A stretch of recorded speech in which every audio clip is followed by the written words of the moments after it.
Hello dear students, this is Neha, your course teacher, and our course title is Rainfed Agriculture and Watershed Management, and course number is Agro 5321. So today we will discuss the future prospects of rainfed agriculture or rainfed farming system, right? So this is also the comes under the category of importance, we can say, okay, importance of rainfed agriculture, okay. So let us see the today's topic, which is for future prospects of rainfed agriculture or rainfed farming, we could say. Okay, so let us see the points for the future prospect, okay, which is define the rainfed farming system, we can say. Okay, so हमें किस तरीके के farming system में changes करने चाहिए या future में हमें किस तरीके के प्रॉस्पेक्ट्स जो हैं वो अपनाने चाहिए जिससे हम रेनफेड फार्मिंग कर सकें, right. So first one is a proper agro meteorological analysis of climate soil crop relationship for efficient crop planning and management. Okay, मतलब proper according to the meteorological analysis means climates जो है particular area की कैसे हैं, है ना, और जो आपका वो एरिया है वो किस तरीके की क्रॉप्स की डिमांड करता है या किस तरीके की सॉइल वहाँ पे अवेलेबल है, ठीक है, कैसा इकोलॉजिकल बैलेंस वहाँ पे जो वहाँ के फार्मर्स हैं या वहाँ की जो पब्लिक है वो रखती है, कैसा लाइफ स्टैंडर्ड है उनका, ठीक है, कैसा रिक्वायरमेंट है, उसके अकॉर्डिंगली एग्रो मेटीरियोलॉजिकल क्लाइमेट और सॉइल के अकॉर्डिंगली हम क्रॉप का क्या करते हैं, प्लानिंग एंड मैनेजमेंट करते हैं, राइट.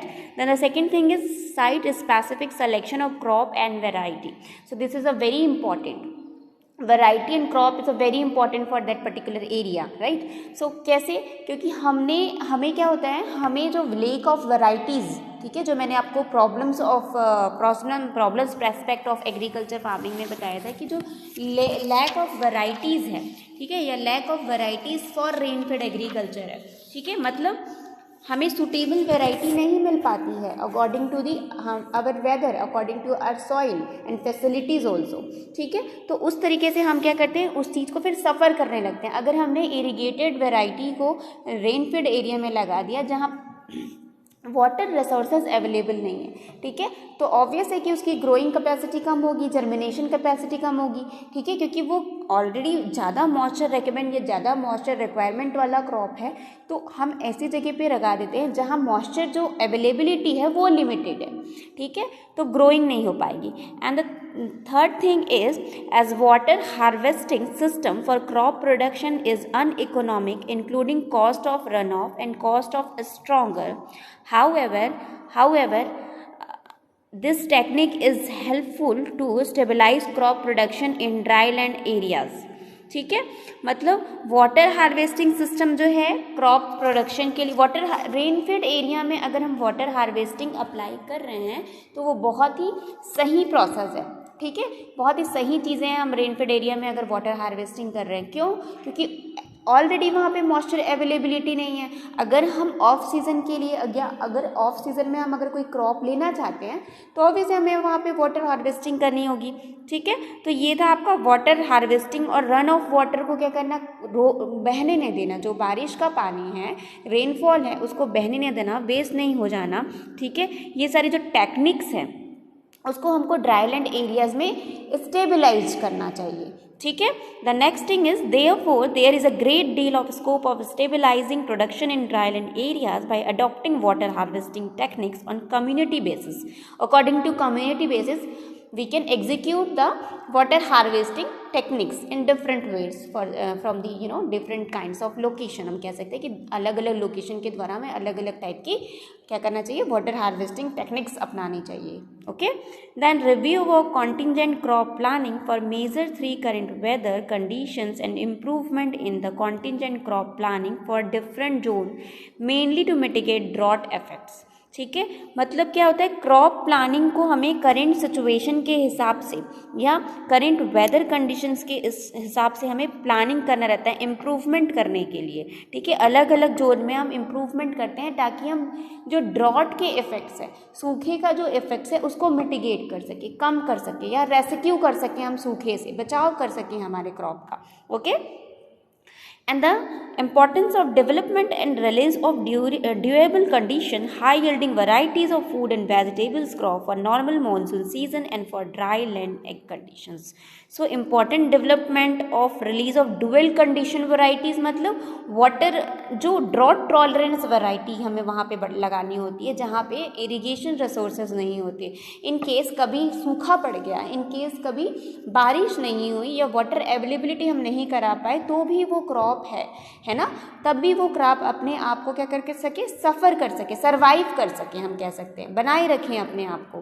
ठीक है, तो हमें इस तरीके के डुअल कंडीशन को जो अडॉप्ट कर ले, अगर अवेलेबिलिटी है तो भी अडॉप्ट कर ले, अगर अवेलेबिलिटी नहीं है तो भी अडॉप्ट कर ले, that kind of precautions measures we will do for the rain-fed agriculture, right? And the next is availability of seeds of these varieties along with the suitable agronomic practices will certainly improve and stabilize the production and productivity of rain-fed area. Then the availability of seeds of these varieties, मतलब some kind of varieties which are the tolerable for the drought conditions or less moisture requirement, है ना, मतलब कम moisture requirement ले और जो drought को tolerate कर पाए, है ना, मतलब हम रेजिस्टेंस नहीं बोलेंगे, हम टॉलरेट कर बोलेंगे, क्योंकि डुअल कंडीशन वैरायटी मतलब जो मॉइस्चर के अवेलेबिलिटी में भी अच्छे से सफ़र कर ले और मॉइस्चर के नॉन प्रेजेंस में भी वो अच्छे से सरवाइव कर ले, अपने जो वाइबिलिटी है ना, अपनी जो वाइबिलिटी है उसको बनाए रखे, राइट? तो this is the prospects for rain-fed farming system. Then the next is identification of improved soil and moisture conservation practices and turn of management suited to the conduction of individual farm holding as well as the watershed as a whole. ठीक है, improved soil मतलब soil moisture practices हमें अपनाने चाहिए। जैसे हम अगर ऐसे जगह पे फार्मिंग कर रहे हैं जहाँ पे रेनफेड एरिया या मॉइस्चर कम है, वहाँ हम कैसे पहले तो हमें आइडेंटिफाई करनी पड़ेगी, ठीक है, कि किस प्रकार की सॉइल वहाँ पे अवेलेबल है, रेड सॉइल है, ब्लैक सॉइल है, हार्ड पैन बना हुआ है, क्रस्ट बना हुआ है, ठीक है, तो वो पहले हमें आइडेंटिफाई करना होगा, राइट? वो आइडेंटिफाई अगर हम करते हैं उसके बाद हमें उस अकॉर्डिंग टू द सॉइल, ठीक है, according to the soil and availability of nutrients, हमें क्या करना पड़ेगा, न्यूट्रिएंट अवेलेबिलिटी या मॉइस्चर कंजर्वेशन प्रैक्टिसेस अपनाने पड़ेंगे, right? So moisture conservation practices क्या होते हैं, मल्चिंग करनी पड़ेगी हमें, है ना, मल्चिंग भी अलग अलग टाइप की मल्चिंग होती है, पॉलीथीन मल्चिंग होती है, स्ट्रॉ मल्चिंग होती है, ठीक है, कम टीलेज ऑपरेशन करने पड़ेंगे हमें, ताकि जो मॉइस्चर है वो नीचे का मॉइस्चर अपर क्रस्ट सॉइल में आके सूखे ना, ठीक है, ड्रिप इरिगेशन हमें अपनाना पड़ेगा। तो ये सारे जो टेक्निक्स हैं, these are the moisture conservation techniques, ठीक है, मॉइस्चर कंजर्वेशन टेक्निक्स हमें अलग अलग टाइप की अपनानी पड़ेगी सॉइल की सॉइल की जो विगरस है या उसकी जो स्टैंड करने की कैपेसिटी है उसको बनाए रखने के लिए, ठीक है, रन ऑफ को रोकना पड़ेगा, एरोजन प्रोसेस को रोकना पड़ेगा। तो ये सारे जो है टेक्निक्स है सॉइल एंड वाटर कंजर्वेशन करने के लिए, ठीक है। वेव इरोजन होता है, मैकेनिज्म, अलग अलग मैकेनिज्म हमें वाटर कंजर्वेशन टेक्निक्स के अपनाने पड़ेंगे, अलग अलग तरीके के एग्रोनॉमिक सॉइल कंजर्वेशन मेजर्स करने पड़ेंगे, कंटूर कल्टिवेशन करना पड़ेगा, लैंड प्रिपरेशन तरीके से करना पड़ेगा, स्ट्रिप क्रॉपिंग करनी पड़ेगी, चॉइस ऑफ क्रॉप का हमें हमेशा ध्यान रखना पड़ेगा, crop rotation, cropping system, mulching, है ना। तो ये सारी जो चीज़ें हैं वो टेक्निक्स है, ठीक है। इसके साथ साथ इंस्टेड ऑफ इसके अलावा अलॉन्ग विद दैट हमें बेसिन लिस्टिंग करनी पड़ेगी, जो चेक बेसिन हम बनाते हैं मैकेनिकल मेजर्स में जो आता है, ठीक है, बंडिंग करनी पड़ेगी, ठीक है। तो ये सारे रिज एंड फरो बनाने पड़ेंगे, अलग अलग कंपार्टमेंट में डिवाइड करना पड़ेगा, ठीक है, मतलब पूरे फील्ड को होल फील्ड एक ही तरीके से नहीं करना पड़ेगा, अलग अलग रिज एंड फरो मेजर करके कंपार्टमेंट में डिवाइड करना होगा, ठीक है। Then the next is emphasis to increase intensity of cropping by develop appropriate intercropping and double cropping system with importance to pulse and oil sets, ठीक है। जैसे मैंने बताया कि आपको अलग अलग तरीके की according to our soil and land areas, ठीक है, स्लोपी एरियाज है तो कंटूर फार्मिंग कीजिए, स्ट्रिप क्रॉपिंग कीजिए, आप लैंड प्रिपरेशन तरीके से कीजिए, मल्चिंग कीजिए। तो ये सारे जो टेक्निक्स है water and soil water conservation जो टेक्निक्स हैं वो हमको क्या करनी पड़ेगी, अपनानी पड़ेगी, right. Then the last is agro techniques on socially acceptance cropping system like laser levelling, application of organic manure. Why application of organic manure? क्योंकि ऑर्गेनिक मैन्योर जो है कहीं हद तक, कुछ हद तक क्या करते हैं, सॉइल में मॉइस्चर की अवेलेबिलिटी को बनाए रखते हैं, इवेपोरेट नहीं होने देते. ठीक है, तो इस वजह से हम ऑर्गेनिक मैन्योर्स का एप्लीकेशन करेंगे. Then the modified methods of sowing, this is aqua fertiliser drill, broad bed and furrow, जिसको हम BBF भी कहते हैं. Okay, so highlight that particular line which is BBF, which is broad bed and furrow. So and the furrow irrigated raised bed which is also known as FIRB system of seed bed preparation. Okay, so we have two category, BBF and FIRB. Always remember that. So BBF is broad bed and furrow, and the FIRB is furrow irrigated raised bed. Sorry.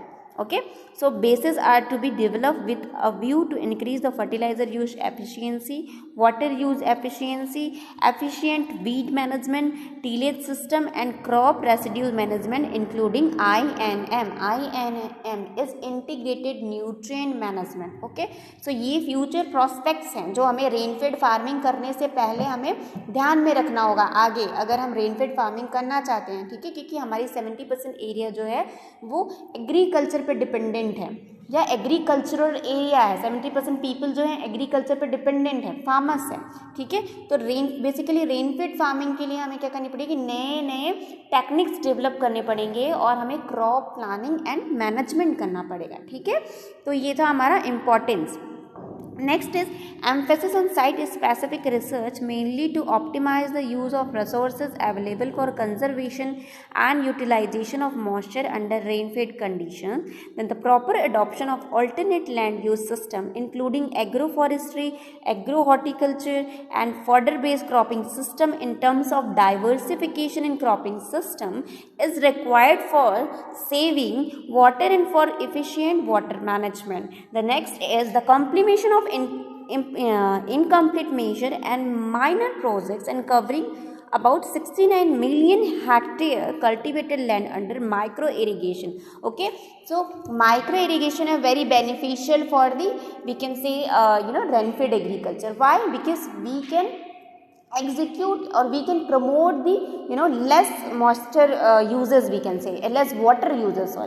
ठीक है, हमें कम से कम water का use करना है, हम ये promote करते हैं रेनफेड फार्मिंग में, और through the micro irrigation. Likewise, drip irrigation and sprinkler irrigation is come under the category of micro irrigation. Okay, something like the modern techniques of irrigation system, we can say. Okay, so these are the future perspective of rain-fed farming. Okay, so future prospects आप हमेशा ध्यान में रखेंगे. This is also the comes under the category of importance of rain-fed agriculture. Okay, so before doing rain-fed agriculture, we can execute this kind of regulations and then implement the rain-fed farming, we can say. Okay, so right, आज के लिए हम बस इतना ही रखते हैं. I hope you all got the sense. Thank you so much, and till then be safe, take care. Thank you.